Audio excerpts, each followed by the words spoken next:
Oke, assalamualaikum warahmatullahi wabarakatuh. Selamat datang teman-temanku sekalian. Perkenalkan, saya adalah Rahmat Hanafi. Saya merupakan calon guru penggerak angkatan 4 di Kabupaten Blitar.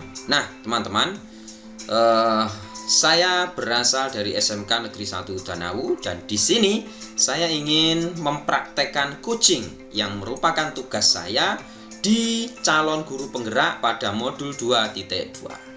Oke, kita lanjutkan.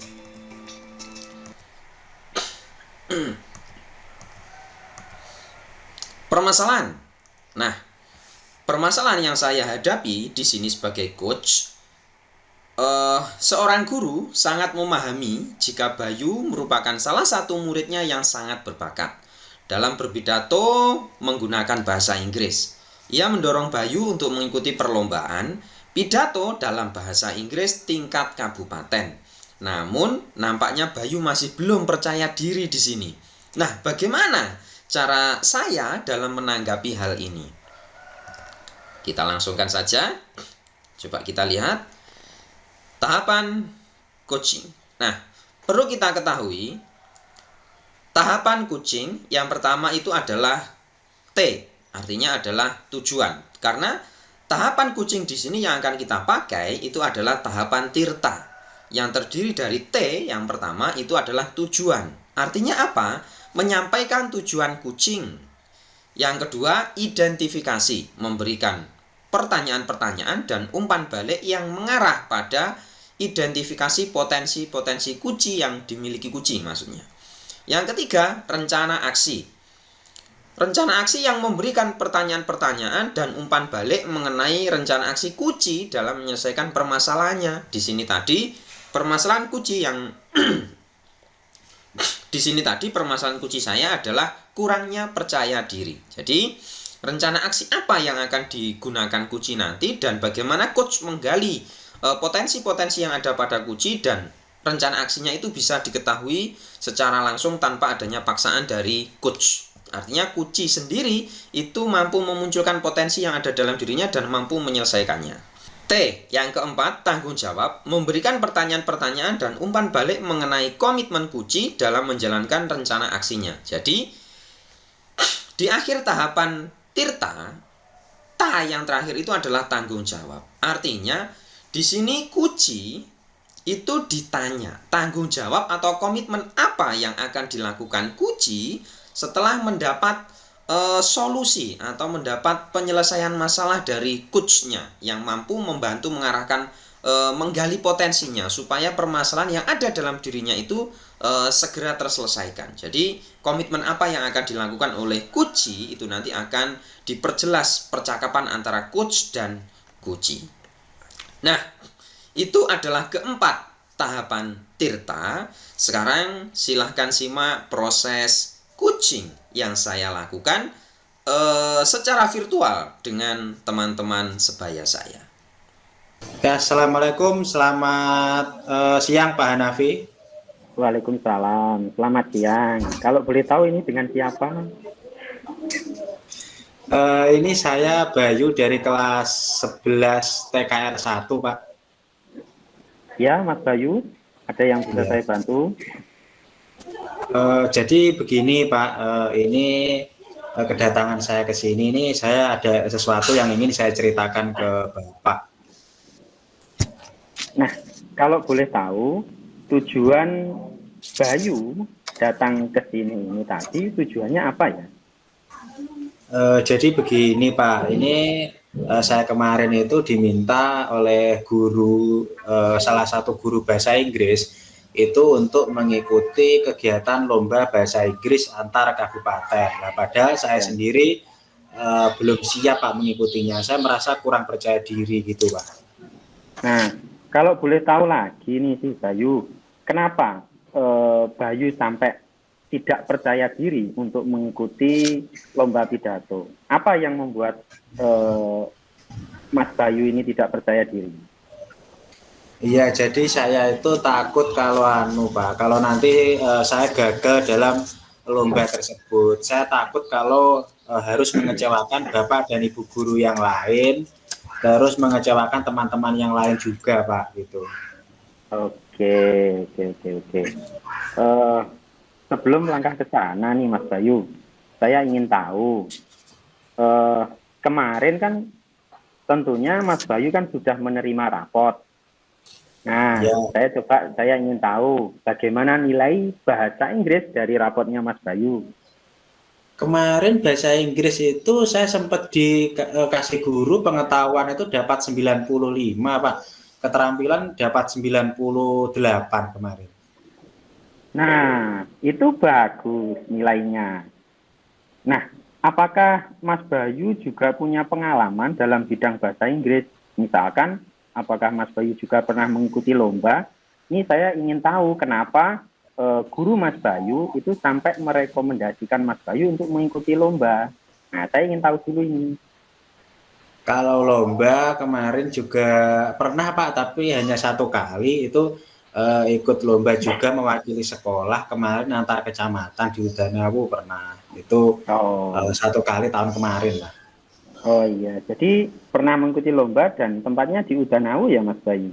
Iya, kemarin dalam 1 kecamatan gitu. Oh iya. Terus ketika Mas Bayu mengikuti lomba, itu bagaimana perasaannya pada saat Mas Bayu mengikuti lomba di kecamatan itu? Iya, awalnya sih takut, Pak. Takut, terus kurang percaya diri juga. Tapi terus kemarin saya jalani, ya senang sih, Pak. Akhirnya saya punya Oh, dapat pengalaman juga, bisa mengikuti lomba, dapat menambah teman juga. Senang, Pak, rasanya. oke, bagus sekali. Tapi hasilnya bagaimana Mas Bayu? Apakah masuk nominasi atau hanya sekedar ikut dan tidak masuk ke dalam nominasi ketika mengikuti lomba itu? Sempat, alhamdulillah juara 2, Pak, untuk lomba yang tahun kemarin itu. Ya. Nah, alhamdulillah. Nah, eh, Mas Bayu, Mas Bayu tadi kalau tidak salah sudah mengatakan nilai dari rapotnya itu pengetahuannya bagus, juga pernah mengikuti lomba di tingkat kecamatan, dan bahkan masuk nominasi yang kedua ya tadi kalau tidak salah. Ya. Iya, terus dari beberapa kelebihan Mas Bayu tadi tersebut itu, masa iya kamu masih belum percaya diri ketika ingin mengikuti lomba? Iya juga sih Pak ya, ada benernya juga sih apa yang Bapak sampaikan ya. Iya.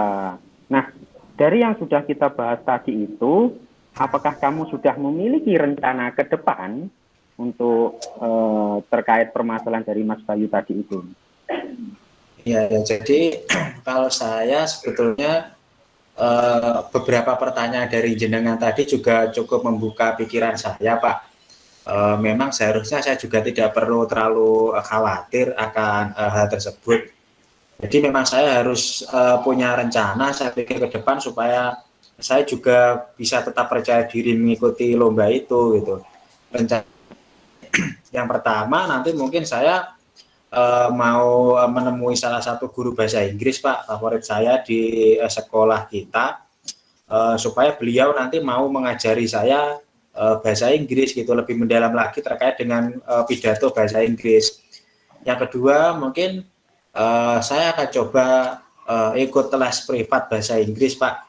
Jadi, untuk menambah pemahaman saya, untuk menambah ilmu saya dan menambah pengalaman saya terkait dengan pidato bahasa Inggris. Terus kalau Nah, rencana saya lagi mungkin saya akan mencoba uh, lihat di Google atau lihat di YouTube melalui internet pengalaman-pengalaman rekan-rekan yang lain yang pernah mengikuti kegiatan perlombaan pidato bahasa Inggris Pak Nafi. oh, nah itu sudah bagus sekali Mas Bayu. Tadi ada 3 rencana yang Mas Bayu sampaikan. Salah satunya adalah ke guru bahasa Inggris, setelah itu juga les, dan Iya. coba belajar dari internet atau dari Google. Nah, untuk mewujudkan rencana yang sangat bagus sekali tadi itu dari Mas Bayu, komitmen apa yang akan Mas Bayu lakukan nanti ke depannya? Kalau saya rencana Pak dalam waktu dekat ini mungkin besok saya akan mengajak teman saya itu untuk menemui salah satu guru bahasa Inggris, karena mungkin kalau saya sendiri kan saya tidak berani Pak. Jadi saya akan mengajak teman dekat saya untuk menemui guru bahasa Inggris, dan mungkin nanti kita bisa saling untuk minta tambahan waktu dan minta tambahan pelajaran seperti itu, supaya untuk memantapkan ilmu saya terkait dengan pidato bahasa Inggris. Terus juga saya akan bilang ke ibu saya, bilang ke ibu saya supaya saya diizinkan untuk mengikuti kegiatan les bahasa Inggris untuk memantapkan kemampuan saya dalam hal berpidato tadi. Jadi saya akan minta uang kepada ibu saya untuk diikutkan dalam les privat seperti itu Pak Hanafi. Oke, bagus sekali. Ini saya pegang loh ya komitmennya Mas Bayu. Ya, siap Bapak. Iya, terus kalau Bapak ingin boleh tahu juga, itu kira-kira kapan dapat kamu lakukan itu Mas Bayu? Kalau untuk menemui guru mungkin 2 hari lagi Pak, karena nanti pas 2 hari lagi insya Allah di kelas ada jam pelajaran bahasa Inggris. Setelah pelajaran nanti saya insya Allah langsung menemui guru yang bersangkutan.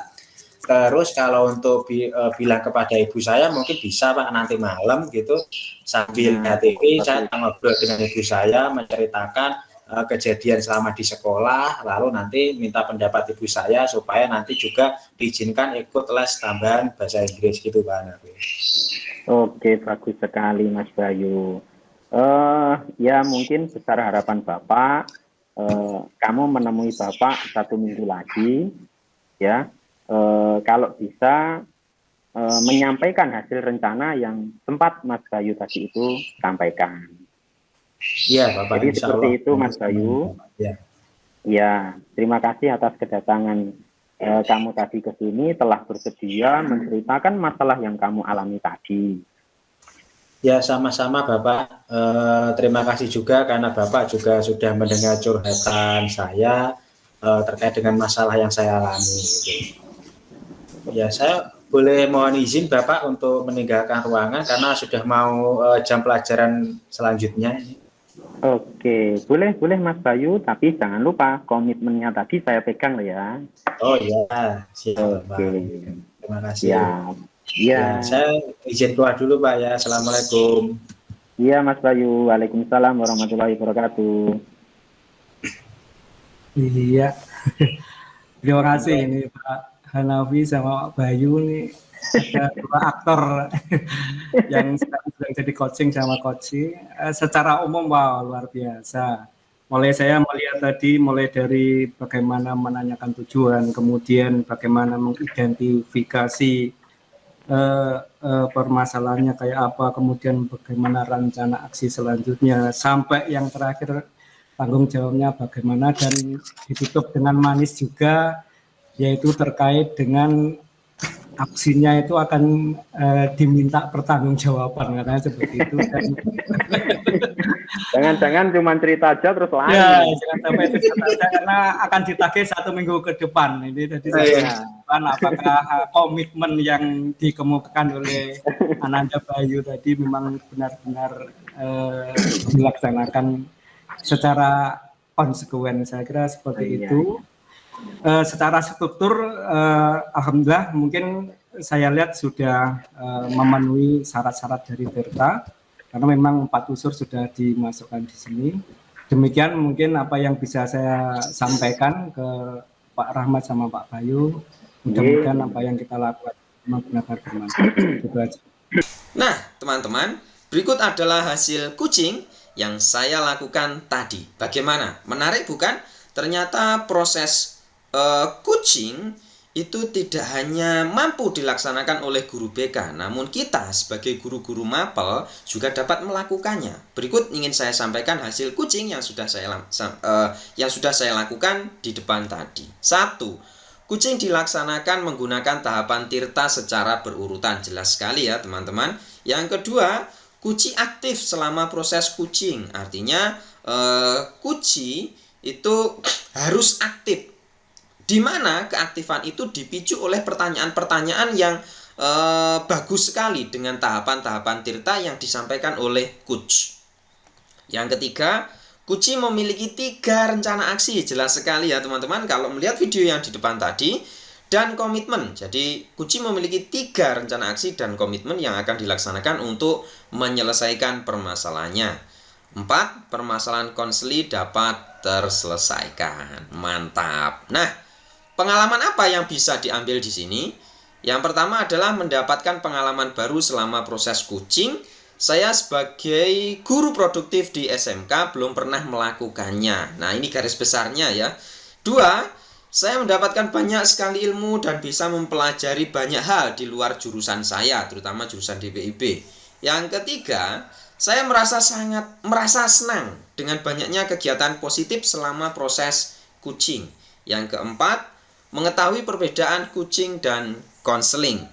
5, sebelumnya hanya mengetahui jika permasalahan siswa, nah ini bagus sekali nih. Saya ulangi, sebelumnya hanya mengetahui jika permasalahan siswa itu hanya bisa diselesaikan oleh guru BK. Itu mindset yang terbangun di saya dulu. Nah, sekarang saya menjadi memahami jika ternyata selain guru BK itu pun juga bisa membantu menyelesaikan permasalahan siswa. Kita lanjutkan. Terima kasih telah melihat atau menonton proses praktek coaching yang saya lakukan dengan teman sebaya saya secara virtual.